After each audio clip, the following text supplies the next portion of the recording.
బెంగళూరులోని దొడ్డ గణపతి ఆలయ మరియు బసవన్న ఆలయ వెనుక ఉన్న శతాబ్దాల రహస్యం ఏమిటి? ఈ వీడియోలో మనం తెలుసుకోబోతున్నాము. గణపతి, నంది విగ్రహాల చరిత్ర, పురాణాల కథలు మరియు ఆశ్చర్యకరమైన విశేషాలేమిటో తెలుసుకుందాము. ఒక్కసారి మనము ఈ వీడియోలో వెళ్ళే ముందు ఆ గణేశుణ్ణి ప్రార్థించుకుందాము. శుక్లాంబరధరం విష్ణుం శశివర్ణం చతుర్భుజం ప్రసన్నవదనం ధ్యాయే సర్వవిఘ్నోపశాంతతే. ఓం అగజానన పద్మాకం గజాననం అనేకదంతం భక్తానాం ఏకదంతం భస్మహే. గురు బ్రహ్మ గురు విష్ణుం గురుదేవో మహేశ్వర గురు సాక్షాత్ పరబ్రహ్మ శ్రీ గురవే నమో నమః. హాయ్ అండి, అందరికీ నమస్కారం. యూనివర్స్ కనెక్ట్ ఛానల్కి స్వాగతం అండి. మీ అందరికీ కర్ణాటక రాష్ట్రం రాజధాని ఐటీ నగరానికి పెట్టిన పేరు బెంగళూరు. ఈ ఆధునిక నగర హృదయంలో శతాబ్దాల చరిత్రను కూడా మోస్తుంది. అదేమిటంటే మహాపుణ్యక్షేత్రాలు కూడా ఇక్కడ నిలిచాయి. ఒకవైపు మహాగణపతి, మరోవైపు మహానంది. ఈ రెండు దేవాలయాలు కేవలము కట్టడాలు కాదు, భక్తి, పురాణము, చరిత్ర, సాంప్రదాయాల జీవంత సాక్ష్యాలు. బసవనగుడి ప్రాంత చరిత్ర ఏమిటో తెలుసుకుందాము. 16వ శతాబ్దంలో ఈ ప్రాంతం పచ్చని పొలాలతో నిండిపోయి ఉండేది.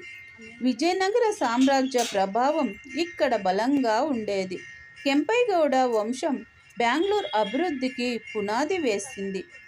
ఆ కాలంలోనే ఈ రెండు ఆలయాల నిర్మాణం జరిగినట్లు భావిస్తారు.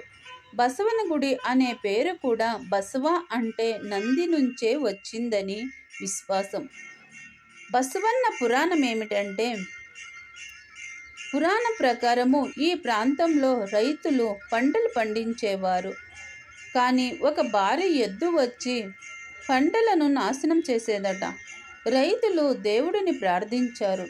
అప్పుడు ఆ ఎద్దు రాతిగా మారిపోయిందని కథ చెబుతుంది.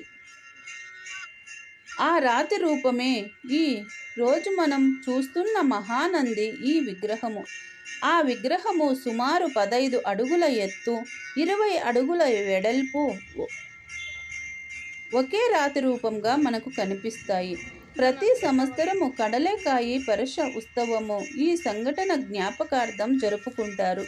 కడలేకాయి అంటే చెనక్కాయల జాతర అని అర్థము. ఇక్కడ దొడ్డ గణపతి మహిమ ఏమిటో తెలుసుకుందాము. దొడ్డ అంటే పెద్ద గణపతి అని అర్థము.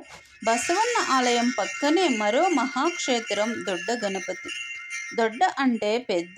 ఇక్కడి గణపతి విగ్రహము సుమారు 18 అడుగుల ఎత్తు, 16 అడుగుల వెడల్పు ఒకే రాతి శిల్పంగా కనబడుతూ ఉంటుంది.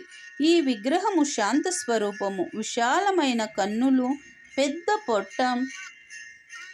ఇదంతా సంపదకి, జ్ఞానానికి, విజయానికి ప్రతిరూపం. గణేష చతుర్థి సమయంలో జరిగే వెన్న అలంకారం ఎంతో ప్రసిద్ధి చెందింది. వేలాది మంది భక్తులు దర్శనానికి వస్తారు. భక్తుల సాంప్రదాయం ఇలా ఉంటుంది. ముందుగా గణపతి దర్శనం చేసుకోవాలి. విఘ్నాలు తొలగించమని ఆ గణేశుణ్ణి ప్రార్థించాలి. ఆ తర్వాత నంది దర్శనం, శివానుగ్రహం పొందడం కోసం. ఈ రెండు ఆలయాలు కలిపి ఒకే సంపూర్ణ ఆధ్యాత్మిక యాత్రగా భావిస్తారు ఇక్కడికి వచ్చే భక్తులు. అలాగే ఉత్సవాలు, జీవాంత సంప్రదాయాలు కూడా తెలుసుకుందాము. గణేష చతుర్దశి అంటే దొడ్డ గణపతి, కడలేకాయి పరస, బసవన్న ఆలయము. ఈ రెండు పండుగల సమయాల్లో బసవనగుడి ప్రాంతం భక్తులతో కలకలలాడుతూ ఉంటుంది. పాత సాంప్రదాయాలు, హారతులు, మంత్రోచ్చరణాలు ఈ ప్రాంతాన్ని పవిత్రంగా మార్చేస్తాయి.